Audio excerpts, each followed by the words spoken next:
മട്ടന്നൂർ ചാവശ്ശേരി കാശിമുക്കിൽ പൂട്ടിക്കിടന്ന വീട് കുത്തിത്തുറന്ന് വൻ കവർച്ച. 12 പവനോളം സ്വർണ്ണാഭരണങ്ങൾ കവർന്നു. മട്ടന്നൂർ പോലീസ് കേസെടുത്ത് അന്വേഷണം ആരംഭിച്ചു.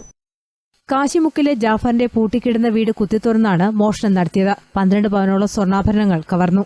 വീടിന്റെ മുൻവശത്തെ വാതിൽ തകർത്താണ് മോഷ്ടാക്കൾ അകത്തു കയറിയത്.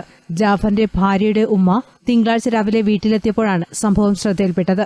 വാതിൽ തകർക്കാൻ ഉപയോഗിച്ചെന്ന് കരുതുന്ന തൂമ്പയുടെയും ഇരുമ്പ് കമ്പിയുടെയും ഭാഗങ്ങൾ വീട്ടുവരാന്തയിലും ഹാളിലുമായി ഉപേക്ഷിച്ച നിലയിൽ കണ്ടെത്തിയിട്ടുണ്ട്. അലമാരയിലെയും മേശയിലെയും സാധനങ്ങൾ വാരി വലിച്ചിട്ട നിലയിലാണ്. ജാഫറും കുടുംബവും ബംഗളൂരുവിലാണ് താമസം. വന്ന് കയറുമ്പോൾ തന്നെ പുറത്ത് സിറ്റോട്ട് കാണുന്ന ചളി. അപ്പൊ ഞാൻ വിചാരിച്ച എന്തോ പൂച്ചയാറ്റം കയറിയത്.